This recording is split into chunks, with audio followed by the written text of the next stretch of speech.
Kwindaba zethu ngalenhlwa lisube umphefumulo womuntu omnye ikhephu elwelaze logquma umbindi wephondo eKwaZulu-Natal. Zingungelene kwibhodo laseNqadu kuGatyana eMpuma Koloni intombi ezisuka kwingcinga ezahlukeneyo ukuyobhiyozela isithethe senkciyo namhlanje.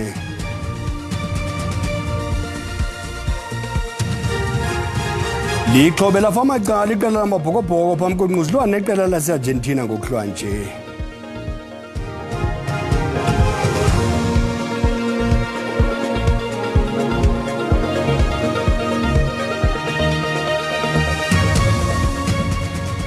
Inkosi Mazole isicaka sithambile ndingaphosisanga Maseko Mankawuleni warhuqa. Isebe lezothutho kuzwelonke lithi likwiphulo lokuqinisekisa ukuba kuthunyelwa umkhosi kolo wendlela u-N3 nalapho kuvaleleka abakhweli kwizithuthi ezixinwe likhephu KwaZulu-Natal. Abakhweli baxinge phezolo emva kokuwa ngokumandla kwekhephu. Izanusi zezulu zikhuphe isilumkiso sebakala lesithandathu ukusuka eMnambithi ukuya kumbindi wephondo. Ingxelo ngelinqaku iza kulandela. Kusenjalo abaqhubi eMpuma Koloni balunyukisiwe ukuba bathi qwa njengoko likhithikile ikhephu elimandla kwindlela eziliqela eziqumle ezintabeni kweliphondo. Indawo ezichaphazelekileyo ziquka iKomani, iNgcobo, iSterkspruit, iMatatiele, iAlwal North neXhorha.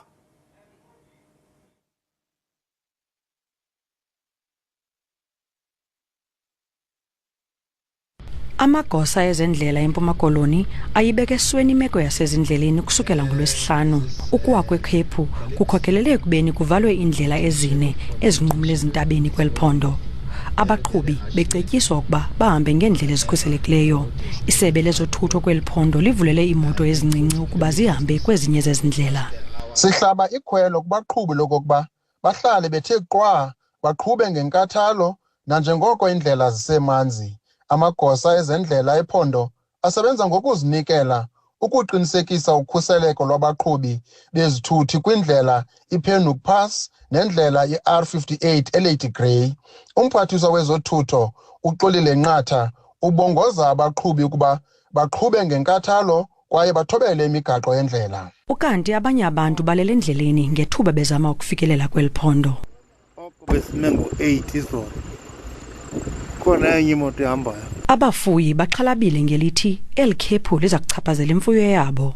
Elikhephu lisibhidisile kakhulu apha thina singabanye abantu. Thuba ke ngoku lemisebenzi ke esiyisebenzayo ene liyamosha kuba intoni linintsi kakhulu ke ngoku.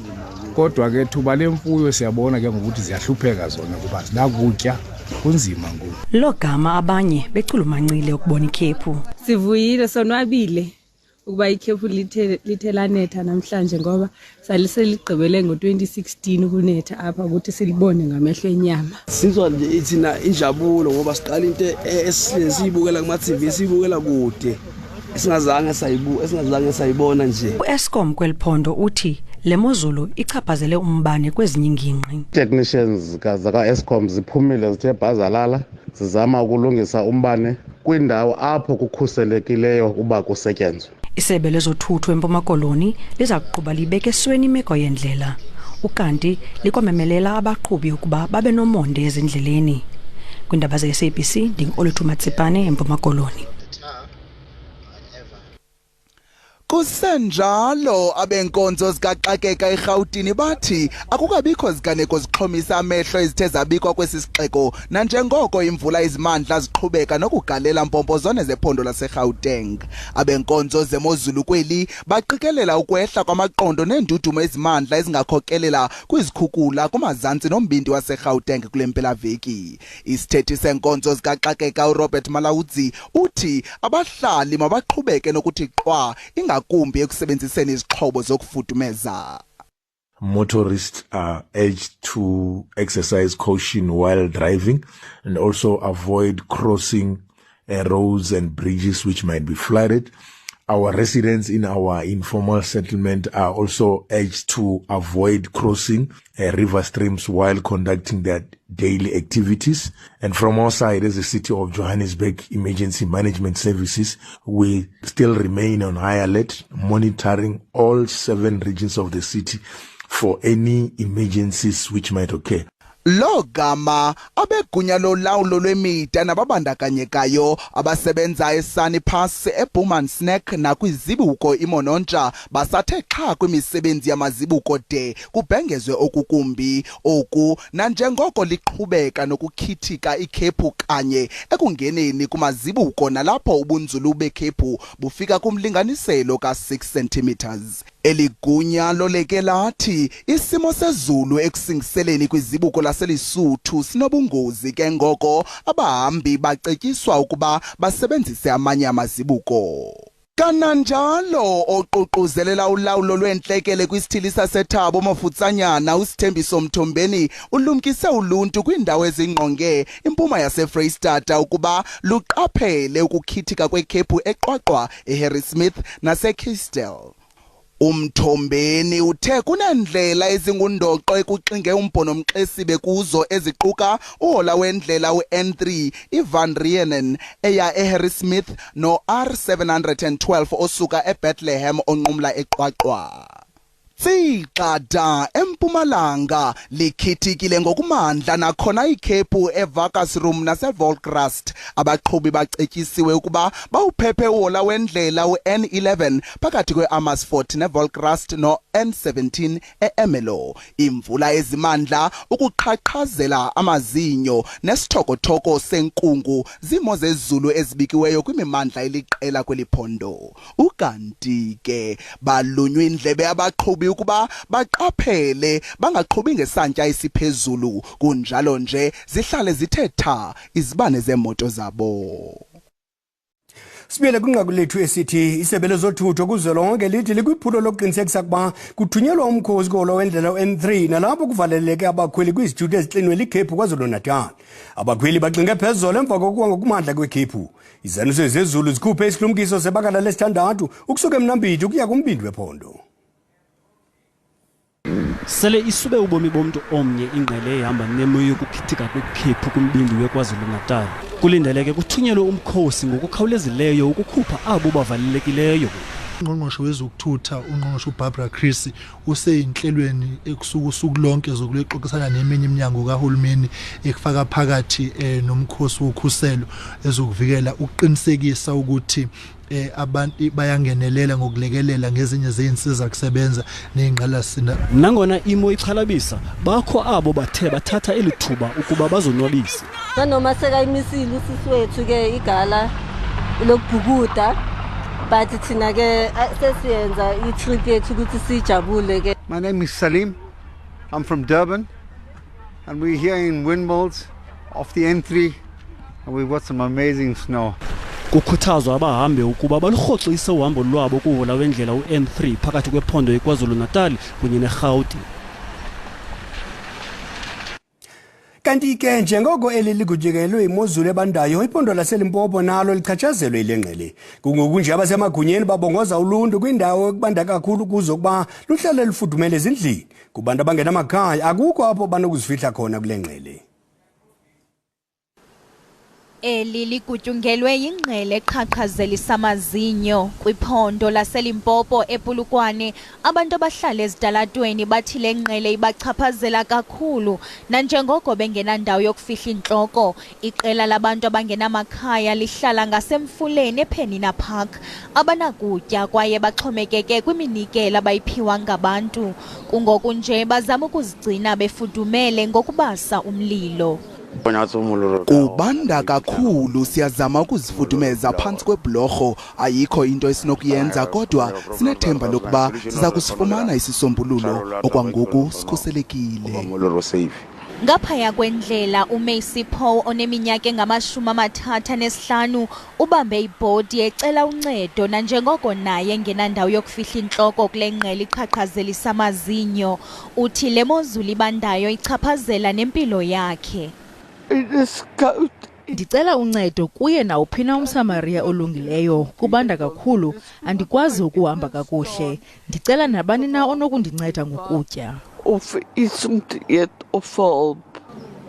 Kumbindi wesixeko sasePulukwane abantu abangenamakhaya bathi le ngqele yenza kube nzima nokufumana amalizo kuluntu nanjengoko uninzi lusezindlini. As we live on hustling to eat for us. We have to go like wash cars, do something for us. So when it's cold like this, people don't come even in town. Kungoku nje bacela umasipala ukuba abenzele indawo yokufihla inhloko abanokuyisebenzisa logama eli lisagutyungelwe yingqele eqhaqhazelisa amazinyo. Kwalapha izindabeni lingcwatyiwe igqala lemidlalo kamabonakude uDarlington Michaels obesaziwa njengoPapa G. Kodwa kuqala masithume nomngqushwane evekile.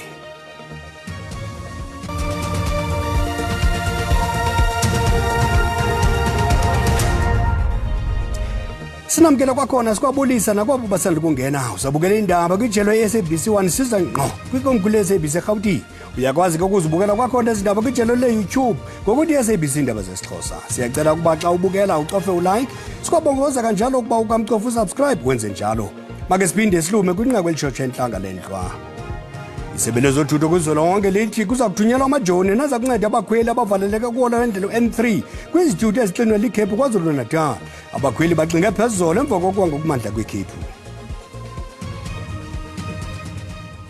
Kutshe kwasoleka abantu abathathu kwingozi yemoto nezigadla enzeke kuwolo wendlela u-R40 phakathi kweBarberton neBombela eMpumalanga emva kwemini nje. Umqhubi wesigadla ucaca esibhedlele emva kokwenzakala kokumasikizi. Iziphathamandla zaphanda unobangela wale ngozi. Abaqhubi balonyukisiwe ukuba baqaphele izindlela njengoko kunethe imvula, ingqele iqhaqhazelisa amazinyo, kukwakho nenkungu kweliphondo kulempelaveki. Umzimba wegqala nomdlali kamabonakude uDarlington Michaels obedume ngelika George Papa G Zamdela ubekwe kumadlakazi eWestbury eGauteng. Uzapho izihlobo nogxabakhe bebezalise iholo eUncle Tom's eSoweto nalapho inkonzo yomfihlo wakhe ibibanjelwe khona. UPapa G usweleke kwiveke epheleyo kwisibhedlele iChris Hani Baragwanath eSoweto. UPapa G Zamdela waziwa sisininzi ngendima yakhe kumfanekiso bhanyabhanya Isidingo.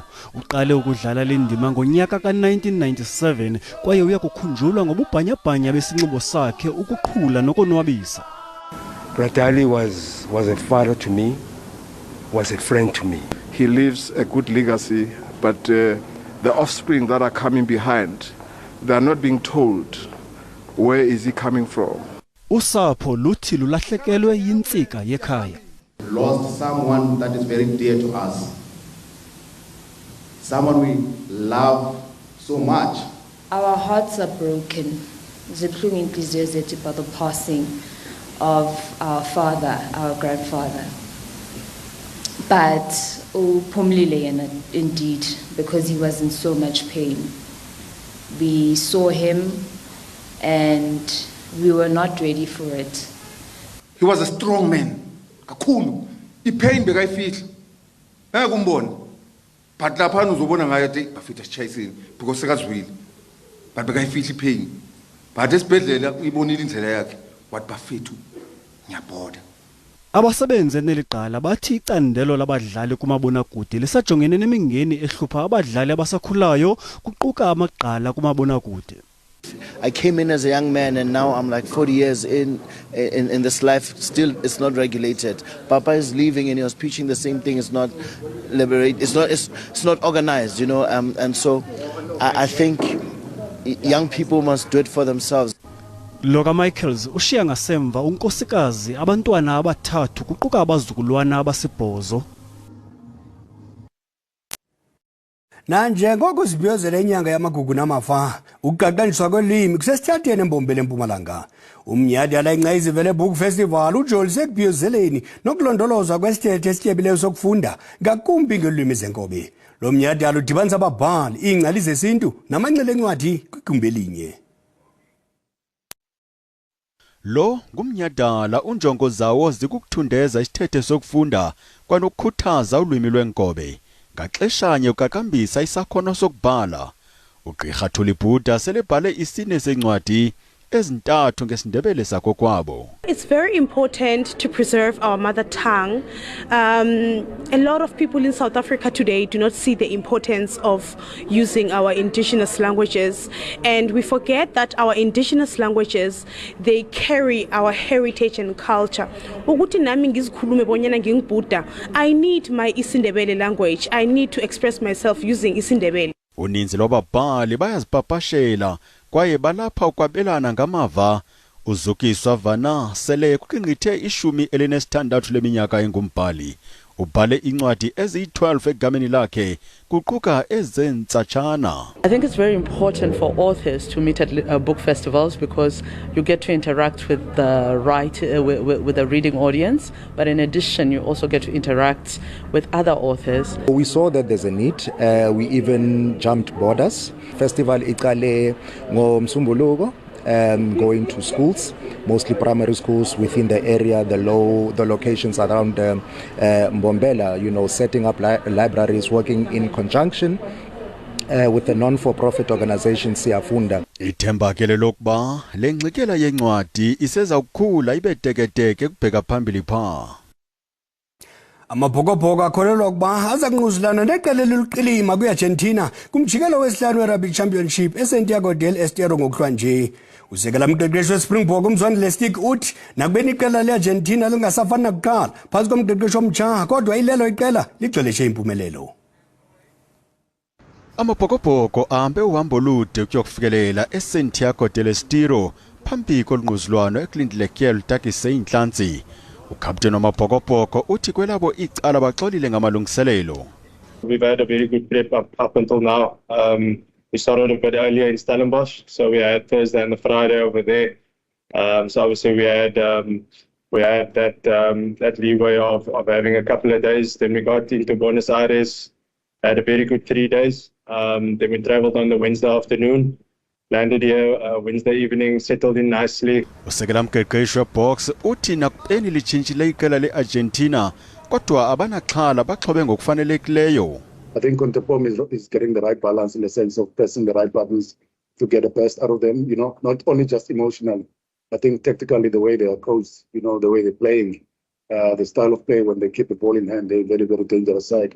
Nanjengoko iAustralia neNew Zealand zityekezelwe ngaphandle kwale tumente, naliphina ke iqela phakathi koMzantsi Afrika neArgentina lisethubeni lokuyibamba le ndebe yobuntshantsheli kumbhoxo. It's been a couple of years, or maybe the first time since both teams are in the running for the championship. So that says a lot. And we'll know that they will be desperate. Umdlalo qala ngensimbi yeshumi elinanye ngokuhlwa nje, umjikelo wesibini ube ngomgqibelo kule veki ezayo. Emva kokusela amanzi akubuya nenqaku lenkciyo kuGatyana.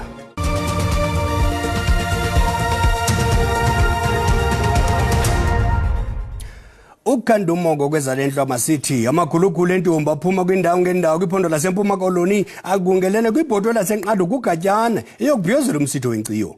Lo msitho ujoliswe ekhuthazeni intombi ukuba zithintele ukukhulelwa selula, izwe ezosulela ngokwesondo nokukhuthaza izimilo kukwahlolwa nentombi kukwafundiswa ulutsha ngezakhono zobunkokheli. Ukuhlolwa kwentombi sisithethe esihlonitshwayo kwaXhosa, kukhuthazwa intombi eziselula ukuba ziziphathe kakuhle ukuze zibe nekamva eliqaqambileyo. Sisitsho kwinto uba uyasincedisa kwinto ezininzi ekuqeqesheni abantwana bethu. Sibasuse kwiziyobisi. Sibasuse kwinto uba bamithe bebancinci. Sibasuse into uba baxhaphazane ngakumbi ke aba bangamakhwenkwe into uba siye siqonde uba oomama baxhatshazwa ngootata. Sifuna ukukhulisa abantwana abazinto bafuneka bekhusele oomama. Isebe lezemfundo nalo lingenile kule nkqubo ngenjongo zokuqwalasela ukuba oku kuhlolwa kwentombi kungasetyenziswa njani ukukhuthaza izimilo ezikolweni. So that we can be able to incorporate some value systems that talks to what should be an African child in an institution of learning.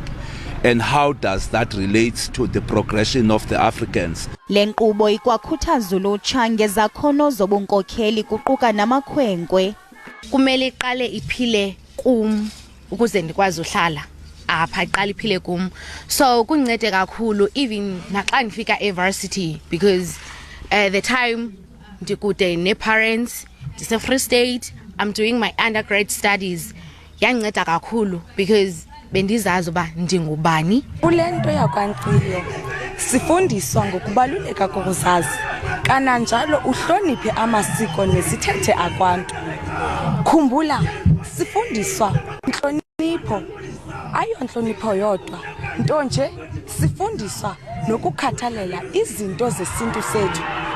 Ukanti intombi ezithatha inxaxheba kule nkqubo zithi inkciyo izinceda ukuba zenze izigqibo ezizizo ngekamva lazo. Nansi imozulu mawethu.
Umbango mdiya ucima umlilo ezangomso singesizulu bayibonile lemozulu emdantsane eKhayelitsha eMlazi kaNyamazane eThongorha eNgqushwa eNorthcrest nakulolonke ilizwe makube Xhosi bele.